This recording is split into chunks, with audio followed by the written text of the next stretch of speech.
स्वागत है जीवित परमेश्वर की जीवित हजूरी में। कॉन्ग्रेचुलेशन। आप अपने पड़ोसी के लिए प्रोफेसी कर रहे हो। अगर कॉन्ग्रेचुलेशन के जैसा कोई काम उसकी लाइफ में नहीं हो रहा तो आपके बोलने से वो होगा। तो एडवांस में कॉन्ग्रेचुलेशन।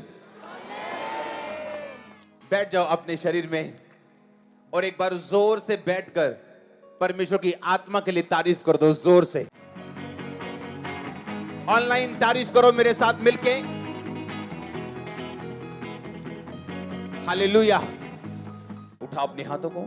मैं रेडी हूं, मैं तैयार हूं परमेश्वर आपके वर्ड्स को लेने के लिए। मांगो अपने हाथों को उठा के।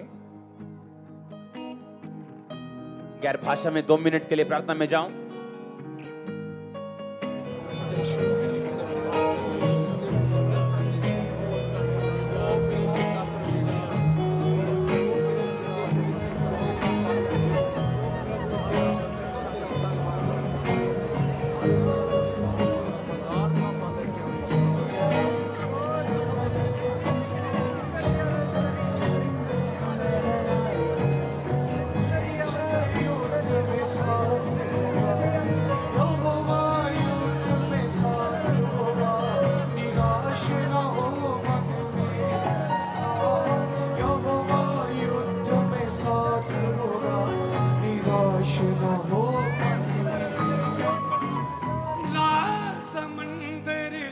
अपने हाथों को उठा के आज का वचन मेरे लिए हो जो मेरी जिंदगी को बदले, मुझे अगले लेवल पे लेके जाए।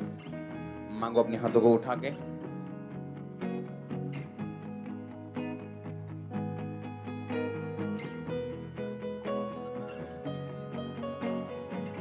प्रभु यीशु मसीह के सामर्थ्य नाम में हम मांगते हैं।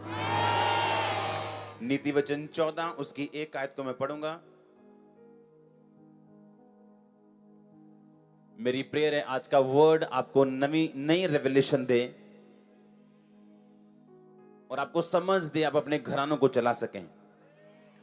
जो भी परमेश्वर ने आपके लिए सोचा, जो भी परमेश्वर ने आपके लिए रखा, आप वो कर सकें यीशु मसीह के नाम में।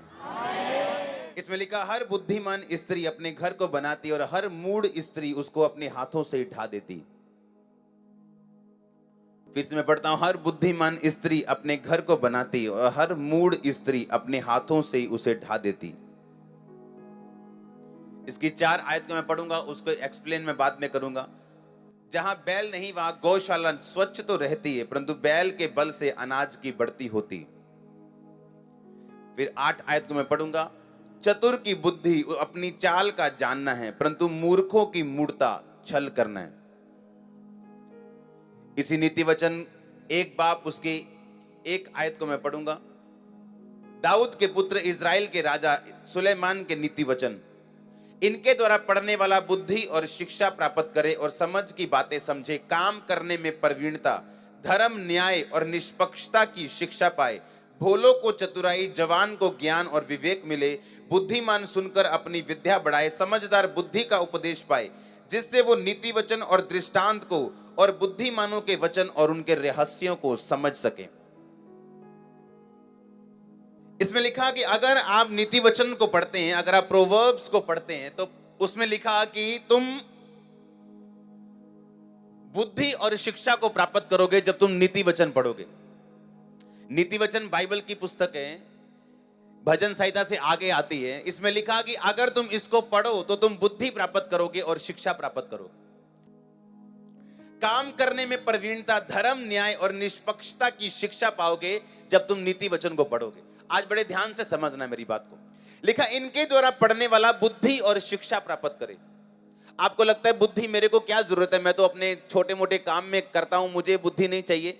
मैं तो फलाना काम करता हूं, अभी इसमें बुद्धि क्या लगेगी। मैं तो जमीन की खेती करता हूं, इसमें क्या दिमाग लगेगा, हमको आता है करना। शैतान प्रभु यीशु मसीह के पास आके बोलता है कि अगर तू परमेश्वर का बेटा है तो इन पत्थरों को बोल ये रोटियां बन जाए। कहा कि नहीं कहा? तो प्रभु यीशु मसीह ने ये नहीं कहा। शैतान, थोड़े दिन पहले मेरे लिए आकाशवाणी हुई थी और मैं परमेश्वर का बेटा हूं, आकाशवाणी हुई थी, तो कैसे कह सकता है कि मैं परमेश्वर का बेटा नहीं हूं? परमेश्वर ने बहस ना करके ये कहा, शैतान, लिखा है कि इंसान अकेली रोटी से ही नहीं परंतु परमेश्वर के मुख से निकले एक एक वचन से जीवित रहेगा। कहां लिखा है ये? हाँ, ये व्यवस्था विवरण में लिखा है। ये पुराने नियम के व्यवस्था विवरण की पुस्तक 8 बाब में ये बातें लिखी हैं, जो परमेश्वर ने उस टाइम शैतान को कही थी। और बाइबल कहती है शैतान उसके पास से चला गया जब परमेश्वर ने वचनों के बीच से उत्तर दिया। पौलुस एक जगह फंस गया और जब लोगों ने उस पे मुकदमा लगाया और उसको खड़ा कर दिया और उसको मारने की योजना बनाने लगे, तो पौलुस को यह बात मालूम थी कि 2 ग्रुप मेरे सामने हैं, एक सदूकियों का, एक फरीसियों का। हाँ, मान लो 2 पार्टियों ने आपको पकड़ लिया, एक फलानी पार्टी, एक फलानी पार्टी। तो पौलुस ने कहा, भाइयों, मेरा न्याय हो रहा है कि जी उठने के विषय में, क्योंकि मैं यीशु मसीह के जी उठने के बारे में प्रचार कर रहा हूं। वो दोनों पार्टी आपस में लड़ने लगी, क्योंकि एक विश्वास करते थे फरीसी कि जी उठना है, सदूकी विश्वास करते थे कि जी उठना नहीं है, और वो आपस में लड़ने लगे और पौलुस बच गया। इसे बुद्धि का वरदान बोलते हैं। बुद्धि का वरदान तब काम करता है आपकी लाइफ में कि जब शैतान आपको तंग करे या एक ऐसी सिचुएशन हो जहां आप ना हां कर सकते ना कर सकते। प्रभु यीशु मसीह के पास कुछ लोग आए और यीशु मसीह को फंसाने के लिए बोला कि ये सिक्का, ये जो टैक्स है, हमें देना चाहिए कि नहीं देना चाहिए राजा को। अगर यीशु मसीह कहते हैं हां हमें टैक्स देना चाहिए, तो इजरायली लोग नाराज हो जाते हैं, क्योंकि रोमी लोग जो थे वो नाजायज टैक्स लेते थे। और अगर यीशु मसीह बोलते नहीं देना चाहिए तो भी ये बाइबल के खिलाफ था, अगर बोलते नहीं देना चाहिए तो भी ये गलत था। हाँ, तो यीशु मसीह ने पता क्या कहा?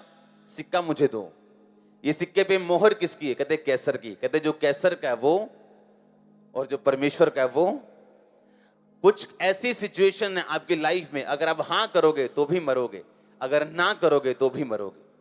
वहां बुद्धि का वरदान काम करता है। इसलिए परमेश्वर के दास पौलुस ने कहा, 1 कुरिन्थियों 14 में अगर आप पढ़ते तो उसने कहा कि सबको लाभ पहुंचाने के लिए सबको वरदान दिए जाते हैं। चर्च में वरदान काम करते हैं, सब कलीसिया को प्रकाश, सब कलीसिया को लाभ, सब कलीसिया को फायदा देने के लिए। इसलिए किसी को उसी आत्मा के द्वारा बुद्धि की बातें, किसी को ज्ञान की बातें, किसी को चंगा करने के लिए, किसी को सामर्थ का वरदान, किसी को भविष्यवाणी का वरदान दिया जाता है। बुद्धि का वरदान उस व्यक्ति की लाइफ में काम करते हैं जिसको परमेश्वर के वचन की नॉलेज हो, क्योंकि बाइबल कहती है कि हर एक बुद्धिमान स्त्री अपने घर को बनाती है और मूर्ख अपने ही हाथों से उसे ढा देती। इसका मतलब अगर आपने अपने घर को बनाना है तो आपको बुद्धि चाहिए, आपको पैसा नहीं चाहिए, आपको चालाकियां चुस्तियां नहीं चाहिए, आपको बुद्धि चाहिए अपने घर को, अपने सिस्टम को, अपनी लाइफ को मेंटेन करने के लिए। उसमें लिखा है काम करने की प्रवीणता। कहता जब तुम ये नीति वचन, जब ये मेरा वर्ड तुम पढ़ोगे तो काम करने की प्रवीणता तुम में आएगी। इसका मतलब मैं आपको समझाता हूं, समझ आ रहा है कि नहीं?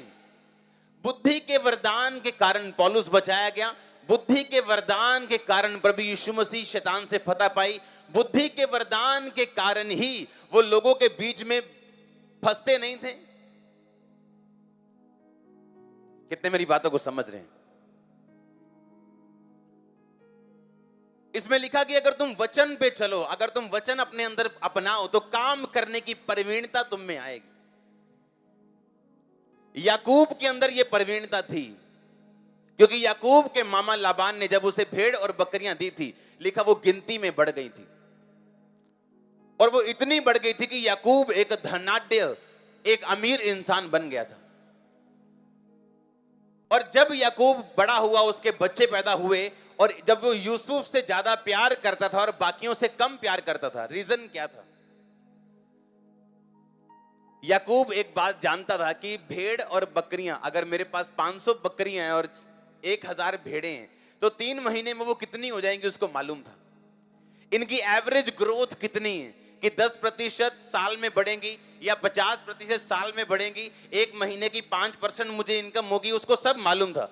लेकिन बाकी जो बच्चे थे उनके काम करने की प्रवीणता स्लो थी, कम थी, इसीलिए वो यूसुफ से ज्यादा प्यार करता था, क्योंकि यूसुफ जिस काम में हाथ लगाता था पवित्रताई और परमेश्वर के वचनों पे चलने के कारण वो काम फलवंत होते थे, इसीलिए वो अपने बाप का फेवरेट था। उसका बाप पक्षपात करने वाला इंसान नहीं था कि यूसुफ से ज्यादा प्यार करना और बाकियों से कम करना। बाकियों के पास बहाने थे। बाइबल कहती उनके बुराइयों का समाचार यूसुफ अपने बाप के पास लेके जाया करता था। बाकी 10 में से कोई भी अपनी बुराइयों का समाचार दूसरे भाई के लेके नहीं आता था, क्योंकि सब एक दूसरे के काने थे वो। हाँ, किसी ने अपनी गर्लफ्रेंड छुपाई है, किसी ने अपनी चोरी छुपाई है, किसी ने अपनी फलानी चीज छुपाई है। एक दूसरे के काने थे। कोई बाप के पास जाता नहीं था कि इसने ये किया। मालूम है अगर मैं इसकी पोल खोलूंगा तो ये मेरी पोल खोलेगा। पर यूसुफ की पोल खुल नहीं सकती क्योंकि उसकी बीमारी कोई प्रॉब्लम थी नहीं, और वो बाप के पास जाता था। और बाइबल कहती बुद्धिमान इंसान था, और बुद्धिमान होने के कारण काम करने की प्रवीणता उसमें थी। जो भी काम उसको मिलता था उसमें वो फलवंत होता था, क्योंकि यहोवा उसके साथ था। आमीन। कई लोग ऐसे होते हैं, आप उनको जिस मर्जी डिपार्टमेंट में डाल दो वो आपका भट्टा गुल कर देंगे। आप माथे पे हाथ मारोगे, भाई इसको कहां कहां फिट करूं, और एंड में आपको निकालने पड़ेंगे ऐसे लोग। और कुछ लोग ऐसे होते हैं, आप उनको जिस मर्जी डिपार्टमेंट में रख दो वो आपका डिपार्टमेंट फर्स्ट क्लास कर देंगे। रीजन क्या है? काम करने की प्रवीणता उसी व्यक्ति के ऊपर है, और उसी में है जिसमें ये बुद्धि काम करती, जो नीति वचन को पढ़ता है, जो वचनों को पढ़ता है, जो पवित्रताई के मतलब को, महत्व को समझता है। हालेलुया। लेकिन बुद्धिमान स्त्री अपने हाथ से घर को बनाती है, और मूर्ख स्त्री अपने हाथों से अपना घर खराब कर देती। अगर हम नीति वचन को पढ़ना शुरू करें और बाइबल के वचनों को ध्यान से और समझ से पढ़ना शुरू करें इसको, तो हम कभी सफर नहीं करेंगे अपनी लाइफ में। वो इंग्लिश वाला सफर, दुखों वाला सफर। लिखा जहां बैल नहीं वहां गौशाला निर्मल तो रहती, पर बैल के बल से अनाज की बढ़ती होती। आज किसी बंदे को यहां पे किसी को बोल दो, अच्छा आप कहां रहते हो? मैं जी फलाने पिंड च रहना जी, पर मेरे पास खाने के लिए पैसा नहीं है, पहनने के लिए कपड़ा नहीं है, मैं बहुत तंग हूं, आज किराया भी पकड़ के आया हूं चर्च पे। अच्छा गांव में रहते हो आप? हाँ। अच्छा आप एक पशु रख लो, एक गाय रख लो, एक भैंस रख लो। हाँ नहीं जी, पशु कितने सांभे जानते साडे को। आप समझ रहे कि नहीं? लिखा बैल से, आपकी बैल ना होने से गौशाला निर्मल तो रहती है, पर अगर बैल हो तो अनाज की बढ़ती होती। भूखे मर जाएंगे लोग, काम नहीं करेंगे अपने हाथों से। अगर आप गांव में रहते हो अलग फायदे हैं उसके, अगर आप शहर में रहते हो उसके अलग फायदे हैं। और नीति वचन कहता कि अगर बैल नहीं है तुम्हारा घर तो साफ सुथरा रहेगा, गौशाला साफ सुथरी तो रहेगी, पर अगर बैल रहेगा तो अनाज की बढ़ती भी होगी। अगर 2-4 काम करोगे तो थक तो जाओगे, थोड़ा गंदगी डर जाएगी घर में, थोड़ा प्रॉब्लम तो होगी, पर कहता अनाज की बढ़ती भी होगी, तुम भूखे नहीं मरोगे। बताओ एक भी जन जिसने ओलंपिक का पदक जीता हो, जिसने अपनी लाइफ में कोई मुकाम हासिल किया हो, और बताओ उसको, और वो एक भी जन भी अगर बता दे कि मैंने कंफर्टेबली सब कुछ हासिल कर लिया, एक भी आपको ऐसा नहीं मिलेगा। अपने कंफर्ट से बाहर जाके आप अपनी लाइफ को बनाते हो। अपने कंफर्ट जोन से बाहर निकल के आप अपनी लाइफ को खड़ा करते हो। वो चाहे प्रेयर लाइफ हो, चाहे बिजनेस लाइफ हो, चाहे मिनिस्ट्री हो, चाहे आपकी स्पिरिचुअल लाइफ हो, अपने कंफर्ट जोन के अंदर रह के आप पदक नहीं जीत सकते। हालेलुया। ये तो एक वचन मैंने आपको दिया सिर्फ।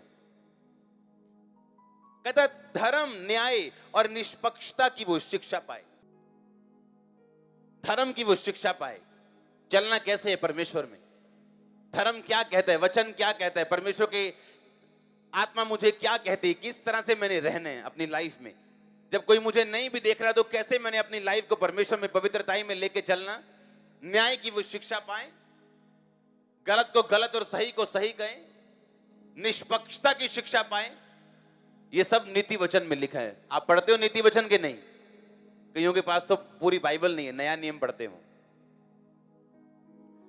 आप सोचो नीति वचन कहता है अगर तू मुझे पढ़ेगा तो बुद्धि हासिल करेगा, काम करने की प्रवीणता हासिल करेगा। आप जानते हैं अगर आप नीति वचन को पढ़ें, प्रोवर्ब्स पढ़ें, आपके दुश्मन आपसे मेल मिलाप करना चाहेंगे, बाइबल कहती। सबको जय मसीह की। मैं जतिन बब्बर और आप देख रहे हैं मसीह परिवार चैनल। जैसे कि आप सब जानते हैं कि मैं इस चैनल पे प्रभु के अलग अलग दासों की वीडियोस डालता हूं, तो अगर आपको हमारा चैनल अच्छा लगता है तो आप इस चैनल को ज़्यादा से ज़्यादा सब्सक्राइब जरूर करें, ताकि आप प्रभु के वचन को सुन सके। वीडियोस को ज़्यादा से ज़्यादा शेयर करें, ताकि जिन लोगों तक वचन नहीं पहुंचा उन तक भी वचन पहुंच सके। सबको जय मसीह की। एक बार मैं आपसे दोबारा कहूँगा कि इस चैनल को सब्सक्राइब जरूर करें और वीडियोस को ज़्यादा से ज़्यादा शेयर करें। जय मसीह की।